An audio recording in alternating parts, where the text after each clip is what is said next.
अपने सभी राष्ट्रवादी लेखक संघ के और इस वेबिनार में उपस्थित सदस्यों का हार्दिक अभिवादन। सबको नमस्कार और ढेर सारी शुभकामनाएं कि हम एक ऐसे धारा से जुड़ करके चर्चा कर रहे हैं जहां पूरी जगह दी जाती है कि आप अपनी बात रखें और हमारे जो श्रोता हैं वो पूरी बात को सुनते भी हैं। विषय था बौद्ध और सनातन संस्कृति को लेकर के विषय था और बड़ा अच्छा अखिलेश्वर मिश्र जी ने विषय रखा।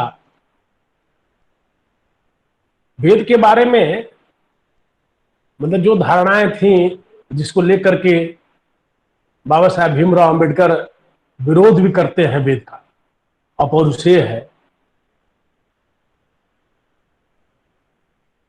अखिलेश्वर जी ने बड़े साफ शब्दों में कहा कि नहीं, वेद में जो बातें कही गई हैं वो हमारे जीवन की बातें हैं। एक एक अन्न का जैसे जिक्र कर रहे थे, जिस तरह से उसके गणित का जिक्र कर रहे थे, तो उसे लग रहा था कि वेद केवल ईश्वर की वाणी नहीं है, बल्कि मुझे लगता है कि ईश्वर की वाणी शायद इसीलिए कहा गया कि उसमें हमारे जीवन के रहस्य छुपे हुए हैं, उसमें हमारे जीवन के तत्व छुपे हुए हैं। और जब कोई पश्चिम का आदमी, जैसा मैं अक्सर कहता हूं कि भाषा का खेल है जीवन, और पश्चिम का आदमी जब देखता है तो जैसे वो हनुमान जी को हमारे मंकी गार्ड समझता है, वैसे ही गणेश जी को देखता है तो उसका दिमाग चकरा जाता है। यद्यपि कि वो पूरा अध्ययन करता है टोटमिज्म को लेकर के, टोटम सिस्टम को लेकर के वो पूरा अध्ययन करता है। सिद्धार्थ जी, क्या निर्देश है? अगर नहीं सर, आप जारी रखें। कोई बीच में किसी की माइक खुल गई थी, उसकी वजह से दिक्कत है, म्यूट हो गई है, आप जारी रखें। ठीक ठीक ठीक ठीक। तो पूरा टोटम को लेकर अध्ययन किया जाता है, उसको विज्ञान कह लेते हैं। लेकिन उस टोटम सिस्टम को लेकर के पूरी जो हमारी जीवन प्रणाली है, जितनी व्यवस्थित उसकी चर्चा, उसका लेखन, उसका डॉक्यूमेंटेशन वेदों में हुआ है, उसको स्वीकार नहीं करते। कल के वेबिनार में वो विषय भी आया था, मैं तो कुछ व्यस्त हो गया था, नहीं सुन पाया, लेकिन आखिरी में सुन रहा था तो जो एक विषय उसमें उठा कि जब हम पढ़ते हैं तो हमारी दृष्टि ही पश्चिम से खुलती, और हो भी क्यों ना, क्योंकि जो पूरे का पूरा सिस्टम जिसमें हम शिक्षण की प्रक्रिया में जाते हैं वो पश्चिम का है। हमारी जो शिक्षण की परंपरा रही है वो परंपरा कहीं ना कहीं 18वीं शताब्दी में ही उस पर ग्रहण लग गए थे और बाद में उसको कर दिया गया, खत्म ही कर दिया गया कहीं। तो जो विषय उसमें उठा था कि हम अपना इतिहास नहीं पढ़ते, अपने आसपास का इतिहास नहीं पढ़ते, यूरोप का इतिहास सब लोग पढ़ते। और जब हम विषय रख रहे हैं बौद्ध और सनातन संस्कृति, तो इस विषय को रखने का या इस विषय को उठाने का मकसद हमारा बहुत साफ है, जैसा अनूप जी ने शुरुआत में ही कहा कि बुद्ध से समस्या नहीं है। बुद्ध तो सनातन परंपरा के एक अंग है। सनातन परंपरा में ही रावण का पैदा हुआ तो राम ने उसका अंत किया।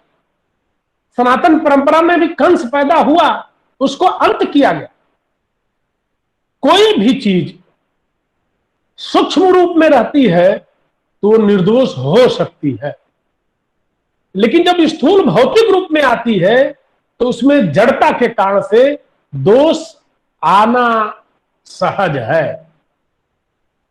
लेकिन शुद्धि तो वो परंपरा है जो इन दोषों का समय समय पर निराकरण करती है। तो बुद्ध भी जो खड़े होते हैं, बुद्ध कोई पश्चिम में पैदा नहीं हुए। बुद्ध के पूरी जो वैचारिक अधिष्ठान है वो सनातन परंपरा का है। दिक्कत ये होती है कि जब हम सनातन संस्कृति की बात करते हैं तो लोगों के दिमाग में यह बात साफ नहीं हो पाती है, सनातन का मतलब क्या है।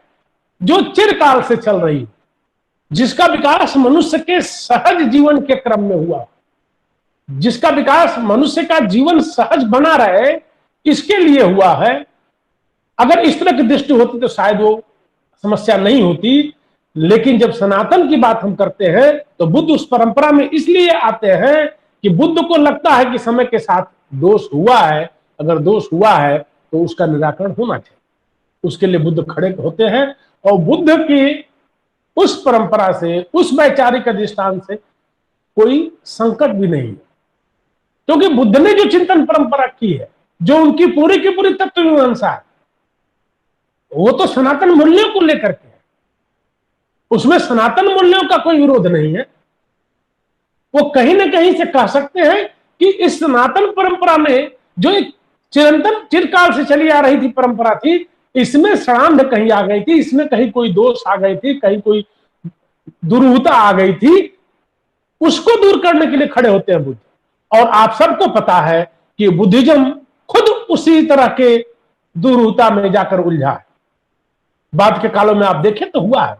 तो मैंने जैसा कहा कि कोई भी परंपरा, कोई भी बौद्धिक परंपरा चलती है, जब वो जीवन में आती है तो जीवन में आने के बाद स्थूल रूप में जब उसके तमाम पहलू खड़े होते हैं तो उसमें आप पाते हैं कि वो सारी चीजें आ जाती हैं बाद में जो उसमें रही होती। उदाहरण के लिए आप ले सकते हैं आर्य समाज की परंपरा है, ले सकते हैं। आर्य समाज का पूरा एक आंदोलन रहा, लेकिन आप देखेंगे तो आज फिर आर्य समाज के लोग एक तो कम बचे हैं, और जो बचे हैं वो खुद उन रूढ़ियों में उलझे हुए हैं, क्योंकि ये जीवित समाजों का, ये जो धर्म या परंपराएं होती है वो जीवित समाजों में, लेकिन जो बौद्धिक वर्ग होता है उसका काम होता है उस पर खड़े हो। आज जब हम बुद्ध और सनातन संस्कृति की बात करने के लिए खड़े हैं तो हमारे सामने, मुझे लगता है, मेरी समझ में दो दृष्टियां हैं। एक तो यह कि बुद्ध की जो मूल चिंता थी, उस चिंता को लेकर के सनातन परंपरा के लोग सतर्क हैं कि नहीं। तो सनातन परंपरा में जो कहीं से कोई दुष्प्रवृत्तियां आने के बहुत सारे कारण होते हैं, उसके लिए किसी एक को दोष या किसी एक को जिम्मेदार भी नहीं ठहराया। एक उदाहरण दूंगा छोटे से, और सिद्धार्थ जी को मेरा ये सीधा संकेत है कि समय का ध्यान रखते तुरंत मुझे कह देंगे, कुछ इसमें संकोच नहीं, क्योंकि हम एक ऐसे प्लेटफॉर्म पर खड़े हैं जहां कि हम आपस में संवाद कर रहे हैं, हम एक दिशा खोज रहे हैं, हम एक ऐसे पथ पर चलना चाहते हैं जिसमें मनुष्य का जीवन खुशहाल हो, सुखमय हो, और हर व्यक्ति एक दूसरे से प्रीति करे। आप सबने मानस की पंक्तियां पढ़ी होंगी, सब नर करहि परस्पर प्रीति, परहित सरस धर्म नहीं भाई, पर पीड़ा सम नहीं अधिमाई। इस भावना को लेकर के चलने वाला एक समाज निर्माण हो, इस चिंता के कारण हम यहाँ पर खड़े हुए।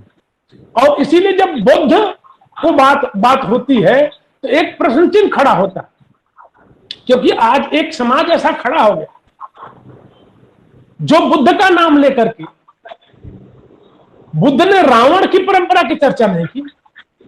बुद्ध के कहीं, जहां तक मैंने अध्ययन किया, मैं दर्शन शास्त्र का विद्यार्थी रहा हूं और तमाम धर्मों के बारे में, तमाम बौद्धिक परंपराओं के बारे में, पश्चिम से लेकर पूरब तक जितना है सबका मैंने अध्ययन किया हुआ है, लेकिन मैंने तो नहीं पाया कि बुद्ध के यहां रावण की परंपरा की जिक्र हो।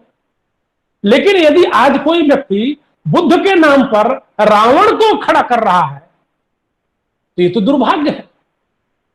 बुद्ध और रावण की परंपरा एक कैसे हो सकती, ये संकट है। और जब राष्ट्रवादी लेखक संघ, मैं आधिकारिक प्रवक्ता के रूप में बयान नहीं दे रहा हूं, क्योंकि राष्ट्रवादी लेखक संघ एक वैचारिक समूह है जिसमें मैंने कहा शोधन। आप आधिकारिक प्रवक्ता हैं, बोलिए। नहीं, लेकिन मैं जो समझ पा रहा हूं कि हम जब बौद्ध की बात कर रहे हैं तो हम उन लोगों को समझना चाह रहे हैं या उनके लिए एक संदेश देना चाह रहे हैं कि बौद्ध के नाम पर रावण की परंपरा अगर चलेगी तो ये तो सोचने वाली बात होगी। बुद्ध के नाम पर उन चीजों को लेकर के आप बुद्ध के नाम पर जो नौबौद्ध शब्द आया है, ये कहां से आया? ये नौबौद्ध शब्द खड़ा ही इसलिए हुआ है कि कहीं ना कहीं से इन लोगों को ये बताना भी जरूरी था कि हम वो बौद्ध नहीं है, दूसरे बौद्ध हैं। हमें समझ में बात नहीं आती है कि बुद्ध ने जब साफ साफ रास्ता दिखला दिया था तो घोषणा पत्र की क्यों जरूरत पड़ती है? बौद्ध बनने के लिए, किसी धर्म में जाने के लिए घोषणा पत्र की क्यों जरूरत पड़ती है? तो अगर घोषणा पत्र आता है तो निश्चित तौर से यह बताने का प्रयास होता है कि हम आधुनिक समय में हम इस रूप में बौद्ध धर्म को स्वीकार कर रहे हैं। और जब घोषणा पत्र आप पढ़ते हैं, पाते हैं, तो निश्चित तौर से वो उस बुद्ध की परंपरा से अलग। हम लोगों का जो राष्ट्रवादी लेखक संघ पे जब हम चर्चा करते हैं तो हमारी चिंता यही है, हमारी चिंता इसी बात को लेकर के है कि बुद्ध के नाम पर जो अनाप शनाप नैरेटिव गढ़े जा रहे हैं, समाज में जो वैमनस्यता की भावना को खड़ा किया जा रहा है, बुद्ध ने जिन चीजों का विरोध किया वो किया, और ऐसा नहीं कि बुद्ध जिन चीजों के खिलाफ गए खुद करते रहे। लेकिन ये नवबौद्ध की जो परंपरा खड़ी हो रही है, जो बाबा साहब का नाम लेकर के तमाम तरह के अनाप शनाप चीजों को कहते हैं, बाबा साहब ने, अगर बाबा साहब की ही बात लोग मान ले तो समस्या नहीं, बाबा साहब की बात मान लेंगे तो ज्यादा संकट में पड़ जाएंगे, क्योंकि बाबा साहब की दृष्टि साफ थी। और एक और बहुत साफ बात है, ये मुझे लगता है अध्ययन करने की जरूरत है। सावरकर, जिनका नाम लेने से बहुत लोगों के पेट और मस्तिष्क दोनों जगह दर्द बढ़ने लगता है, सावरकर ने, मैं अभी पढ़ रहा था, और अगर विकिपीडिया प्रमाणिक न हो तो भाई मेरी बात खत्म हो जाएगी, लेकिन अगर विकिपीडिया पे कोई चीज आ रही है कि सावरकर ने कहा, जब अंबेडकर बौद्ध धर्म को स्वीकार करते हैं तो सावरकर ने कहा कि आज अंबेडकर सच्चे अर्थों में हिंदू है। ये सावरकर का है। अब एक संकट है, लेकिन राष्ट्रवादी लेखक संघ जब बैठ रहा है तो उसी संकट के लिए बैठ रहा है कि सावरकर और अंबेडकर एक हैं, कहां हैं, उसको समझने की जरूरत है। सावरकर ने 21 के बाद से पूरा जीवन लगा दिया इस समाज में जो कर्मठता थी, जो कहीं ना कहीं से समाज में बुराइयां आ गई थी, उनके खिलाफ पूरा जीवन लगा दिया, जिसको लेकर के वो चर्चा नहीं की जाती है। और मेरा यह मानना है कि यदि शायद उस दिशा में चर्चा होती तो आज ये संकट नहीं खड़ा, क्योंकि जो लोग बुद्ध का नाम लेकर के आज हमारे सामने खड़े हैं, बुद्ध का नाम से कहां संघर्ष है भाई। लेकिन जगह जगह जो समस्या खड़ी की जा रही है, और वो कैसे, एक कहा जाता है ये आधुनिक जो काल है ये बौद्धिकों का काल है, और जहां बौद्धिक है वहां राजनीति भी है। हम जैसे एक डमी होकर खड़े हो रहे हैं। अयोध्या मामले पर साफ साफ निर्णय आ गया, एक मामला दब रहा, खत्म हो रहा है, एक नई चीज, एक पूरे दुनिया के सामने एक हिंदुस्तान संदेश देकर लेकर के आ रहा है, तो उसमें डमी खड़े हो रहे हैं कि भाई ये वो था, कोई प्रमाण नहीं, फर्जी आधारों पर। संकट यह है, इसलिए जब बौद्ध और सनातन परंपरा की जब बात हो रही है तो कहीं ना कहीं से राष्ट्रवादी लेखक संघ इस बात को समझने का प्रयास कर रहा है कि जो बुद्ध थे, जो सनातन मूल्यों की बात कर, सनातन संस्कृति के जो मूल्य थे, उन मूल्यों को लेकर के जो खड़े हुए थे बुद्ध की तमाम चीजें, दास साहब उसके एक्सपर्ट हैं, बताएंगे कि उनके जाने के बाद कैसे चीजें व्यवस्थित की गई, कैसे पूरा एक कोरम उसका बनाया गया, कैसे उसको कम्युनिटी के रूप में डेवलप किया गया।